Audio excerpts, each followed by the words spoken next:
রাশি 205 নিচে দেয়া হচ্ছে। ফ্রি কনসালটেন্সি কিভাবে পাবে সেটা নিয়ে অনেকবার বলেছি, দেখবে ভিডিওতে দেখবে। আর যদি খুঁজে না পাও তাহলে আমাকে লিখে পাঠাবে যে আমাকে ফ্রি কনসালটেন্সি পাওয়ার জন্য যে ভিডিওটা আছে ওটা পাঠান। আমি পাঠালে ওটা দেখে ওগুলো দেখে দেখে আমায় পাঠিয়ে দেবে। আচ্ছা, আজকের সাবজেক্টে আসি, কিছু শেয়ার করি তোমাদের সাথে। সেটা হলো যে এই যে ছকটা আমরা বানাই জ্যোতিষী হিসেবে,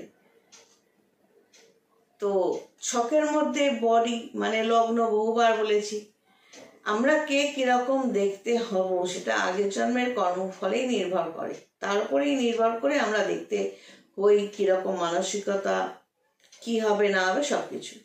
তো লগ্ন ভাব এই 12টা ঘরের যে কোনো একটা ভাব হতে পারে, মেষ হতে পারে, বৃষ হতে পারে, মিথুন হতে পারে, কর্কট থেকে মীন পর্যন্ত যে কোনো একটা ঘরে লগ্ন হতে পারে। এবং সেই লগ্ন মানে ধর মেষে 3টে নক্ষত্র আছে, 1, 2, 3।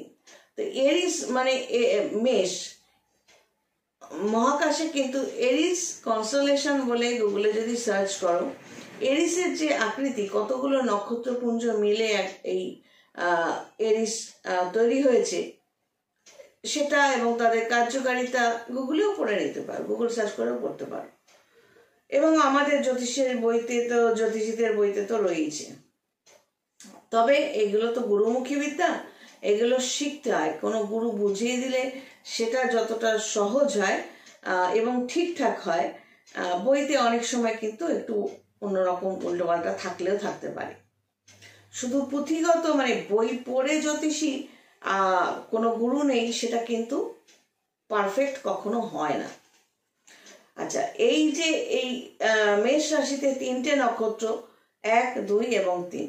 1 নম্বর হচ্ছে অশ্বিনী নক্ষত্র, 2 নম্বর এখানে নক্ষত্র হচ্ছে ভরণী নক্ষত্র, 3 নম্বর হচ্ছে কৃত্তিকা নক্ষত্র। এবার তোমার লগ্ন কত নম্বর নক্ষত্রে হলো দাঁড়ালো তারপর নির্ভর করে তুমি কিরকম দেখতে জন্মালে এবং আস্তে আস্তে কিরকম হবে। এবং এই লগ্নভাব বা দেহভাবের মধ্যে কিন্তু তোমার স্কিন কালার থেকে শুরু করে তোমার চলন বলন কথাবার্তা মোরালেস সবই ডিপেন্ড করে। কিন্তু প্রভাব কিসের পরে? চন্দ্রটা কোথায় আছে, চন্দ্র যে রাশিতে যে নক্ষত্রে আছে তার উপর নির্ভর করবে তোমার মন মানসিকতা এবং অ্যাটিটিউড এটসেট্রা। 4th হাউস লগ্ন সাপেক্ষে বা রাশি সাপেক্ষে 4th হাউস অ্যান্টি ক্লকওয়াইজ। এই 4th হাউসটা ধরা হয় বুকের এই পোর্শনটা, যেখানে লাংস, হার্ট এটসেট্রা আছে। তো 4th হাউসে যখন কোনো জ্যোতিষী দেখে যে এখানে এভিল কানেকশন আছে, মানে খারাপ কানেকশন আছে, মানে ধরো এই 4th হাউস মেষ লগ্ন সাপেক্ষে এটা কর্কটের অধিপতি চন্দ্র। এবার চন্দ্র এই ছকে কোথাও খারাপ গ্রহের সাথে, শনি, রাহু, কেতু এগুলোর সাথে রয়েছে, অথবা এই 4th হাউসটাকে কোনো খারাপ গ্রহ, নেগেটিভ গ্রহ দেখছে, তখন জ্যোতিষী হিসেবে আমি কি বলতে পারি যে তোমার কিন্তু চেস্ট প্রবলেম হতে পারে।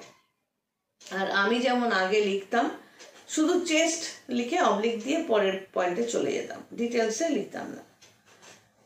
তো চেস্ট প্রবলেম হতে পারে।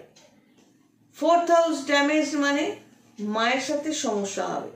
অনেক অনেক কাস্টমার এরকম দেখেছি, আমি যখন বললাম মায়ের জায়গাটা কিন্তু পজিটিভ নয়, প্রথম দিকে বলে যে না এখন তো মা তো খুব কেয়ার করে, এই করে সেই করে, তার পরবর্তীকালে কিন্তু দেখা যায় মায়ের জায়গাটা নেগেটিভ হচ্ছে। তো লগ্ন ভাব, বডি এবং মানসিকতা এই দুটোই চেঞ্জ হতে থাকে যত আমরা দশা অন্তর্দশা ডে বাই ডে মানে দিনের পর দিন বছরের পর বছর আমরা ফেস করি, তত আমাদের এগুলো চেঞ্জ হতে থাকে। যদি ধরো এখন মঙ্গলের দশা এবং পরবর্তীকালে আমি বৃহস্পতির দশা পাই বা বৃহস্পতি অন্তর্দশায় পড়লাম, তো স্বাভাবিকভাবেই তখন আমার কর্মটা যদি আমি ভালো রেখে এগোতে থাকি, তখন মঙ্গল মানে লালচে, মঙ্গলের পর রাহু, তারপর বৃহস্পতি যখন আসবে তখন বৃহস্পতিতে দেখা যাবে তখন গায়ের রংটা তার ফর্সা হতে শুরু করলো, যদি তার কর্মটা ঠিকঠাক থাকে। কর্মটা ঠিকঠাকের মধ্যে কাজের সাথে সাথে খাওয়া দাওয়া, চলন বলন, মন মানসিকতা সবকিছুই। যে মানুষ সারাক্ষণ কুটকাচালি করে, বদমাইশি, অসভ্যতা এগুলো করে, মিথ্যা কথা বলে, তাদের ক্ষেত্রে দেখবে তাদের স্কিন, তাদের চোখের এখানে কালি পড়ে যাওয়া, মানে তাদের হরবরানি ভাব, এগুলো কিন্তু আমি ফেস রিডার হিসেবে আমি বুঝতে পারি যে এর মধ্যে এই কানেকশনগুলো রয়েছে।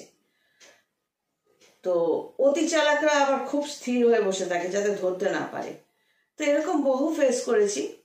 তো মানুষের মন মানসিকতার সাথে, মানে চন্দ্রের পজিশনের সাথে সাথে ওই বডির ওপর বডির রিফ্লেকশনটা কিন্তু বোঝা যায়। তো এবারে আসি আসল জায়গায়। বডিটা মানে হলো সাকার, মানে আকার, বডির একটা আকার রয়েছে বা অস্তিত্ব রয়েছে। আর এদিকে হচ্ছে মন, চন্দ্র, যে রাশিতে উপস্থিত। তো চন্দ্রের বা মনের কিন্তু কোনো আকৃতি নেই। তাহলে ওর মন হচ্ছে নিরাকার আর বডি হচ্ছে সাকার। তো নিরাকার আর সাকার এই দুটোর সংযোগস্থলটা কি? বডির মধ্যে মন রয়েছে, সে তো তুমিও জানো, আমিও জানি। মরে গেলে এই মনটা কোথায় যায়?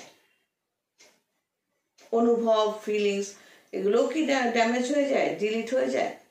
না। তো যাই হোক, সেটা না, আমি বলছি যে নিরাকার এবং সাকারের এই মন এবং বডি, মন মানসিকতা এবং বডি, এই দুটো সংযোগস্থলটা কি ধরা হয়? এই 4th হাউসটা ধরা হয় চেস্ট, যেখানে হার্ট, লাংস ইত্যাদি রয়েছে।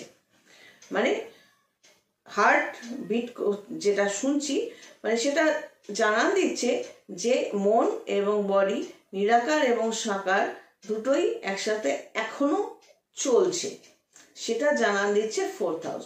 তাই আমাদের চোখে 4th হাউসের গুরুত্ব কিন্তু অনেকটা।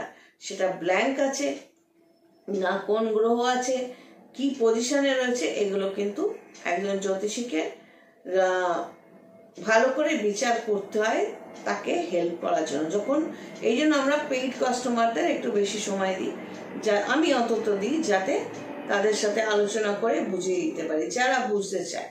আর যারা বুঝতে চায় না, নিজের মতো চলতে চায়, ও টাকা দিলাম ঠিক আছে, হলে হলো, না হলে না হলো, তাদের সাথে আমিও সেরকম ব্যবহার করি। তো সেটাই বলছি, নিরাকার এবং সাকারের সংযোগস্থলটা এটা।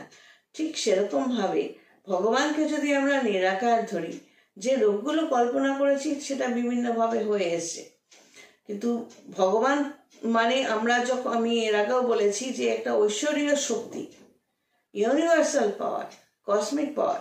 আমরা যখন তার কাছে আমি যেভাবে নিজেকে প্লেস করছি, আমি সেটাই রিটার্ন পাচ্ছি। যারা এগুলো প্র্যাকটিস করে বা মানে, তারা কিন্তু জানে ইট হ্যাপেন্স। আমি যদি ভালো চিন্তা করি নিজের সম্পর্কে এবং অন্যান্যদের সম্পর্কে, এবং শত্রু, তাদের আমার ভালো করতে যাওয়া দরকার নেই, কিন্তু তাদের আমি নিউট্রাল রাখবো আমার মাইন্ডে। তাদের প্রতি কোনো বিরুদ্ধাচরণ করা বা তাদের ক্ষতির চিন্তা করা, এটা আমি করব না। যদি হ্যাঁ, গায়ের ওপর এসে ঝাপড় মারছে, মাথার উপর দিয়ে যাওয়ার চেষ্টা করছে, তখন একটা থাবড়া মেরে বসিয়ে দেবো, কিন্তু ওখানেই আমাকে সরিয়ে দিতে হবে। কারণ আমি তাদের নিয়ে বদলা নেব এরম ভাবে যদি ভাবতে থাকি, অর্থাৎ আমি নেগেটিভটা ভাবছি, তো আমি কিন্তু নেগেটিভটাই পাবো। আমাকে কি করতে হবে? সবসময় নিজেকে, মাইন্ড এবং বডিকে নিউট্রাল রাখতে হবে, এবং নিউট্রাল রেখে, এগুলোই হলো তন্ত্রের প্র্যাকটিস বা নিয়ম। নিউট্রাল করে তারপর নিজের সম্পর্কে যদি আমি পজিটিভ ভাবনা রাখি বা পজিটিভ করি, আমার কর্মটা করতে থাকি, তবে ডেফিনেটলি আমার ভালো হওয়া কেউ আটকাতে পারবে না। এটা আমার ক্ষেত্রেও প্রযোজ্য, সকলের ক্ষেত্রে প্রযোজ্য। এগুলো ওই জন্য গাইডেন্স নিয়ে বসতে হয়, জ্যোতিষীর সাথে বা তান্ত্রিকের সাথে বসতে হয়। জ্যোতিষী বলে দিল প্ল্যানেটোরিয়াল কন্ডিশনগুলো, এবার তান্ত্রিক বা স্পিরিচুয়াল গাইডের সাথে বসতে হবে, বুঝতে হবে। এবার তারা আমি যেমন অনেক কাস্টমারকে সময় দিলে তারা একটু টেকেন ফর গ্রান্টেড করে নেয়, ক্যাজুয়াল হয়ে যায়, আমার তো পকেটের লোক। না, আমি অন্তত কারো পকেটের লোক ছিলামও না, আজও নই। আমি খুব মাইডিয়ার লোক, হেসে কথা বলি, 2 মিনিটের মধ্যে আপন করে নিই, কিন্তু সেই লিমিটেশনটা ওইটুকুই। না তো আমাকে কেউ পকেটে ঢোকাতে পারে, না আমি কারোকে পকেটে ঢোকাই, না আমার বাউন্ডারিতে আসতে দিই। কারণ আমি জ্যোতিষতান্ত্রিক হিসেবে এটুকু বুঝি, বা ছোট থেকে না হলেও মাঝ বয়স থেকে এটুকু ফিল করেছি, যে আমার পজিটিভিটিটা যদি আমার ধরে রাখতে হয় নিজের ভালোর জন্য, আমাকে কনসেন্ট্রেটেড থাকতে হবে, আমার নিজস্ব একটা কিংডম তৈরি করে নিতে হবে। অনেক গাধা আছে, কিংডম মানে রাজত্ব, আপনি বুঝি রাজা, ওই ক্যালানি আনসারগুলোতে আমি যাচ্ছি না। প্রত্যেকেরই একটা নিজস্ব বাউন্ডারি বা কিংডম থাকে, যে যা নিজের মতো চলে, সংসারের মধ্যে থেকেও তাই, সংসারের বাইরেও তাই। তো এই নিরাকার সাকারের মধ্যে এই ব্রিদিং পাওয়ারটা, এটা একটা কানেকশন।